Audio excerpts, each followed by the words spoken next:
Grace is the doorway to the soul's deepest healing. John Newton.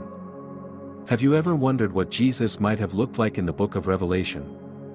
The Bible, especially the book of Revelation, offers some striking descriptions of Jesus that may differ from the familiar images we typically encounter. Often, we envision Jesus as a serene figure, gentle and humble, with long hair and a beard. But the vision of Jesus in Revelation paints a much different picture, one that is awe-inspiring, powerful, and full of divine majesty. In this passage, John, the author of Revelation, describes Jesus in a way that emphasizes not just his compassion but his authority, glory, and power. The description of Jesus in Revelation begins in chapter 1, when John encounters a vision of the risen Christ on the Isle of Patmos. This encounter is strikingly different from the peaceful images we are accustomed to. In Revelation 1 verses 12 to 16, Jesus is portrayed with features that reflect his divine nature, not his earthly form. John says he saw Jesus, clothed with a garment down to the foot, and girt about the paps with a golden girdle. Jesus is described as wearing a long robe, which is reminiscent of priestly garments.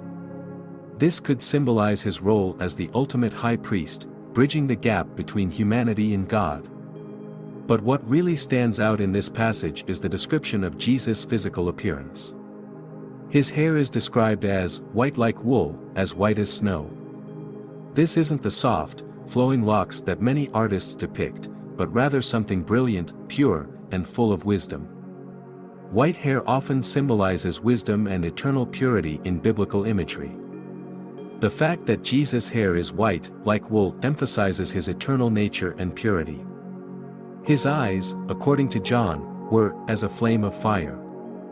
This intense image conveys Jesus' all-seeing knowledge, his divine judgment, and his ability to penetrate the hearts of men. The fire represents purification, judgment, and truth. It suggests that nothing can escape his gaze, and everything is laid bare before him. Then, John describes Jesus' feet as being like fine brass, as if they burned in a furnace. Brass, especially when it's been refined by fire, is a symbol of strength, stability, and resilience. The burning furnace suggests that Jesus' feet, his path, are strong, tested, and unshakable. This imagery presents a powerful and indestructible Savior, one whose presence is formidable, not meek. Another remarkable feature is Jesus' voice, which John compares to the sound of many waters. Imagine standing near a mighty waterfall or the roar of the ocean, the overwhelming, all-encompassing sound. That's the effect of his voice. This description not only speaks to the power and authority in his words but also emphasizes his ability to command attention and reverence. It's a voice that echoes throughout creation, resonating with divine power and command. But it's not just his appearance that John focuses on. In the same chapter, he also describes Jesus holding 7 stars in his right hand, a symbol of his control and authority over the 7 churches mentioned in Revelation. The stars represent the angels or messengers of the churches, and Jesus' grip on them signifies his divine authority over them. His right hand, the hand of power, shows that he holds everything in his grasp. Jesus' role in the book of Revelation isn't just to offer comfort and peace but to deliver judgment and establish his eternal reign.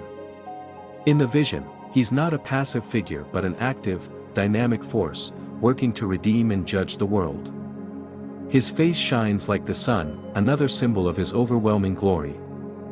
He radiates light and truth, dispelling darkness and revealing the fullness of God's glory.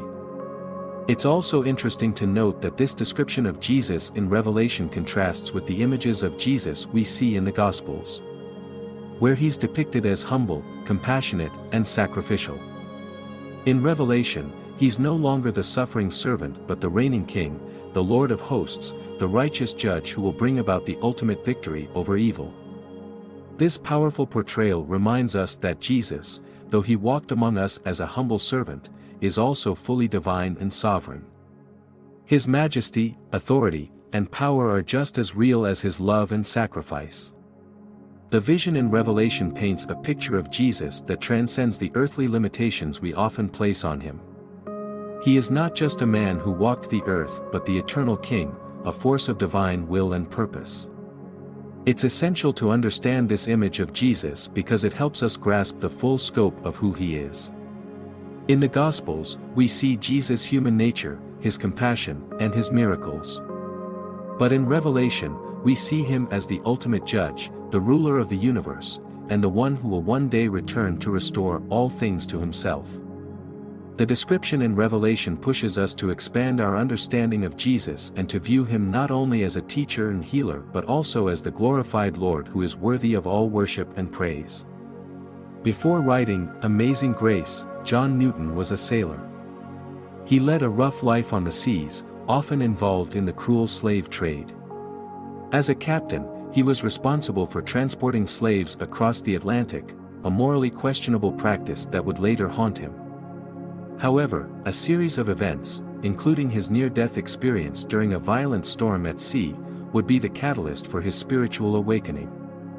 In that moment of desperation, he experienced a deep sense of God's grace, which led to his conversion and eventual calling as a preacher.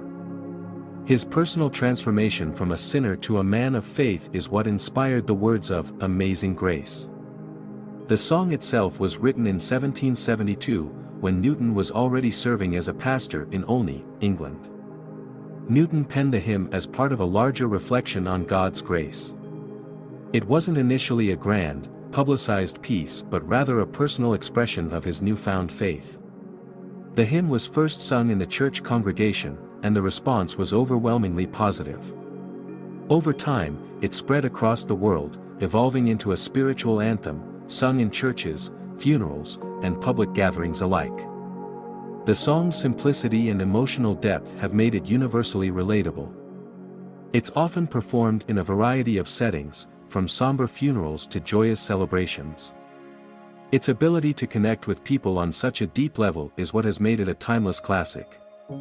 Whether sung by a soloist or in a large choir, Amazing Grace resonates with people from all walks of life, regardless of their background or circumstances.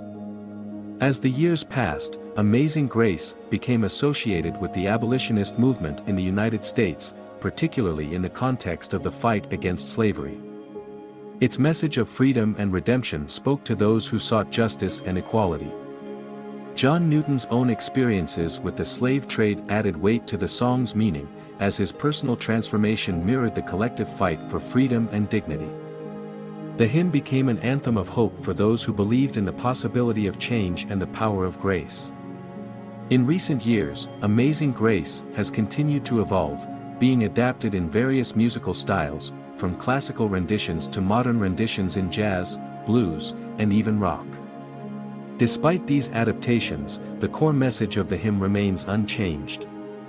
Grace has the power to redeem, heal, and transform lives. It is a song that speaks to the heart, transcending musical boundaries and cultural barriers.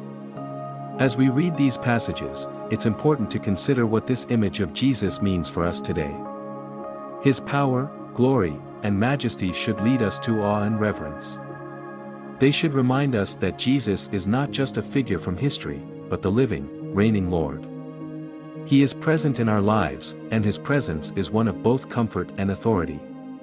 His eyes, like fire, pierce through our souls, offering both the warmth of his love and the heat of his judgment. His voice, like many waters, calls us to follow him, to hear his words, and to align our lives with his will. This vision of Jesus in Revelation serves as both a reminder and a challenge. It reminds us of who Jesus truly is, the King of Kings and Lord of Lords, and challenges us to live in a way that reflects his glory, honor, and majesty. He is not distant or detached, he is near, reigning in our hearts, and guiding us with his light. His power and presence are available to us, not just for comfort but for transformation. In conclusion, the description of Jesus in the book of Revelation offers a striking and powerful image of Christ that many of us may not be accustomed to. It's an image that emphasizes his divinity, his authority, and his role as the ultimate judge and ruler. This vision challenges us to view Jesus in his full glory. Not just as a humble teacher, but as the all-powerful King who will one day return to restore all things. And in doing so, it calls us to live in awe, reverence, and devotion to Him.